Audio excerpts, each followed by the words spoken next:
Hi, my name is Daniel and you're joining me on board at Darlingmoor Sports Centre. This is a second, third and fourth CAT crit race organised by Matlock CC. The race is 1 hour long and we're looking forward to getting stuck in. Now, I have a plan for this race and that is to not go too ballistic early on. I'm a third CAT and I'm probably in the middle of this group ability range wise. It's about 35 riders in here, some second CAT, some third CAT, some fourth CAT. And in terms of actual how good you are range, we've got Ewan Mackey in the race, and Ewan was a full-time bike rider based in Belgium and racing for a Belgian team. He is on the right up there, just towing that other rider off into the sunset. Very strong. And then we've got people who perhaps haven't done much racing before, so there's a wide range of ability, and for that reason I think this race is going to split up and break up at some point. So I'm going to try and make that selection and try and be in the front group. Now that doesn't happen by me going flat out from the gun, so I know I've just got a little bit excited at the start line, but I am then resigning myself to sitting on this guy's wheel and not trying to close the gap to Ewan and that one other rider up front. It does all come back together in a couple of minutes, thank goodness. So keep an eye on the time on the bottom left hand corner. I'll flick through various parts of this race during this narration and all the stats are on screen that you could want. So already we're one lap in and this race is stretching out and this is quite hard. In the first, I think 8 minutes, I normalized about 370 watts and that for me is above threshold. I think my FTP is around 340 watts-ish and I'm 100 kilos at the minute, so I'm by no means agile, if that's the word I'm looking for. But because we're averaging quite high speeds, I think we averaged sort of 26, 27 miles an hour.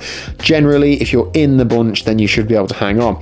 Now, there is a strong tailwind down this section, and then after the hairpin, there is a strong headwind, and then the start-finish straight, which is the section on the left-hand side of the course, has like a cross tail. So this bit, there isn't much drafting benefit. That's why I'm having to do 400 watts on the wheel, but then when we turn left around this hairpin, there's a massive drafting benefit.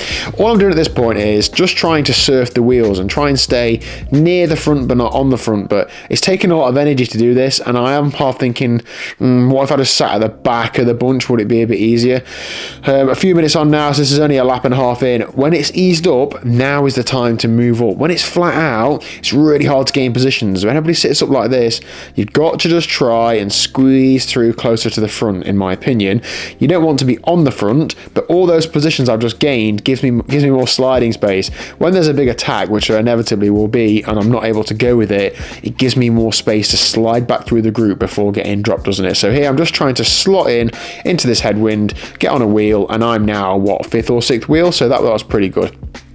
Coming off the start finish straight again, this is now across tailwind. There's a slight rise out of here, so it does affect you a little bit, but we're doing sort of 24, 25 miles an hour, so wind's more of a factor than the actual terrain, but it is a little bit of a factor.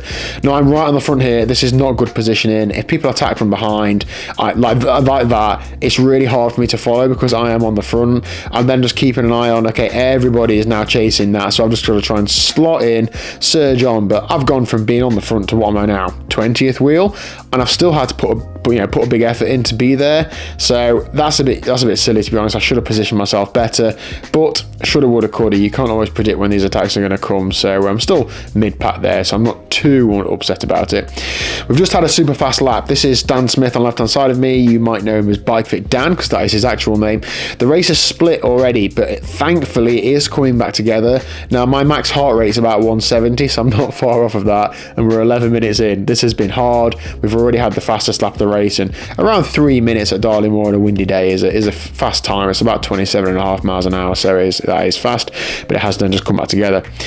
Right, we're still only 12 minutes in. Again, I'm moving up a little bit when it's easier, but I'm also keeping an eye, because there's one rider just up the road there. I'm keeping an eye on what's going to happen. Ewan Mackey is still in this group, and he's a heavily marked man, so when he's attacking, people are following him, and I'm one of them. Like, if you're going to follow a move, at least follow somebody who you think is probably going to go the distance. So that's Ewan on the front there, and then there's another guy, number 6, on his wheel. So I just drop on his wheel thinking, well, if Ewan attacks, then I'm well placed to follow it. But I mean, Ewan's too race savvy for this. He knows just to peel off and just to move around, and now he actually comes to the front, and it might look like he's attacking, but he is not. All he's doing is looking at all the riders behind him. He's on the front, so he's primed to attack. You can really tell this is race savviness. Whereas when I'm on the front, people are swamping me. He's ready to go then. Now watch this. Ewan swings off to the side. I swing off to the different side and surge on a little bit, just to try and, because I could tell everybody was bunching up and spreading out. I wanted to just string it out a bit more, just so I've got more space from people coming to attack from behind. Now we go onto this onto this straight here with a strong tailwind. Where's Ewan gone? He's slipped back, what, a few wheels? I come over to one side of the circuit, because normally that means you block off one side. You can only be attacked from the right. But there is a couple of feet to the left of me, and look at this. Ewan finds the gap, squeezes through, goes, bang, gone. Now there's only a few of us that have seen that. He's not come down the right hand side of the bunch and everybody's seen him attacking, and now he's gone. I'm in a really bad position to try and follow him. If I attack to try and follow him, all I'm going to do is just tow everybody else, so I immediately just don't chase it. You have to make that decision there and then. Are you going to go for it or not? And I decided not to. So then my best option is, as soon as all the people start chasing, to nudge on and get on their wheels. But well-timed attack by Ewan, that just shows a bit of race savviness, doesn't it? He does then spend a lot of time off the front. I don't think we even see him again. Again there, some more riders just coming through on the left-hand side, just before the tailwind section, so they're carrying, what, 3 or 4 miles an hour more than us into that corner. They're then carrying that onto that straight as well, and we're then going to have to put in a big effort if we want to get up to their speed, and that's what's happening. But even still, they'll still be going faster than us, and they're really stretching it out, and we're having to put all this effort in, but we've still got that distance to make up. So yeah, bad place to be. I think I need to, when I'm on the edge of the circuit, be on properly on the edge of the circuit, so that I can only actually definitely be attacked from one side, and also not be on the front, because it is just the worst place to be. There's Jono from We Buy Cycle on the left there. Hi Jono.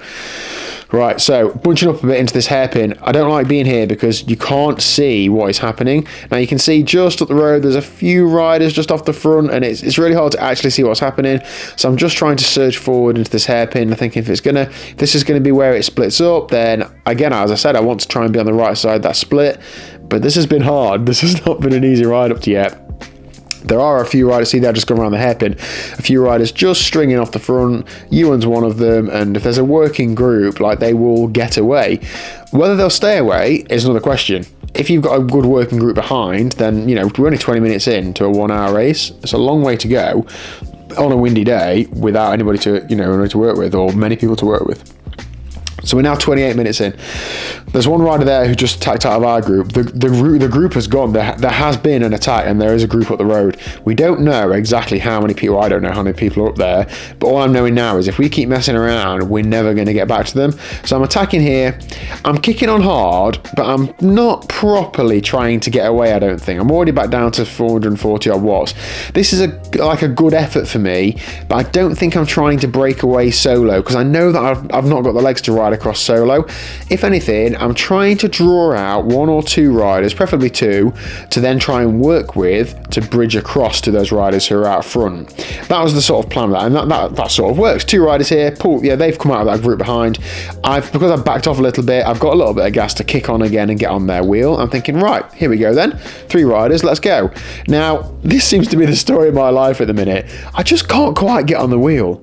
I don't know what's wrong with me, but like, I know we have a strong tailwind now, but I need to kick on, and I think I'm feeling it here. I'm only just under max heart rate. I'm trying to recover a little bit, but I need to be on that wheel.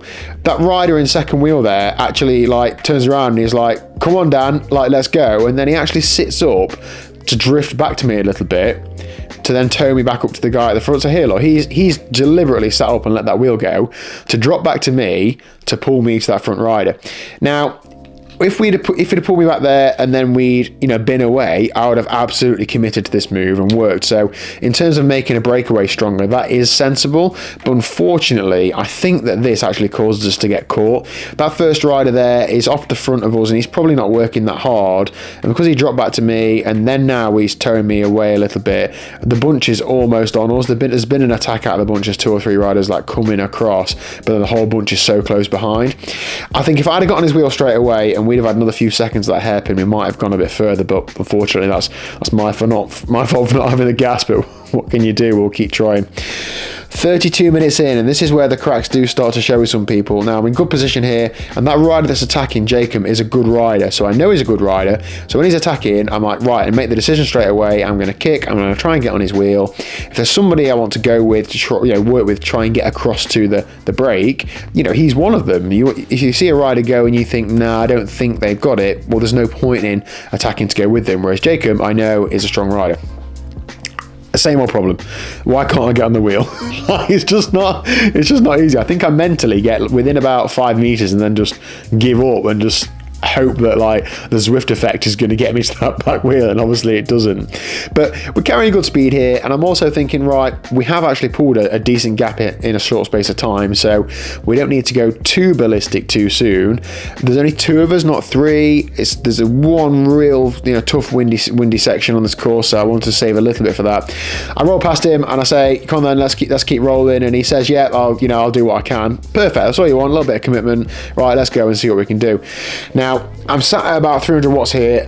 This is probably a sweet spot, but as I said, that was a big effort to get away, and we are like nearly 35 minutes into the race, so this is quite hard, but it's not flat out. I'm thinking now, when we get to this hairpin, we're going to turn left into a block headwind. Even if we do an equal turn down that straight, it's going to be at least 45 seconds each, and anyway, we get caught, so c'est la vie, whatever. But that was a thought behind that, worth a try. Right, 48 minutes in, we're quite a lot further in now.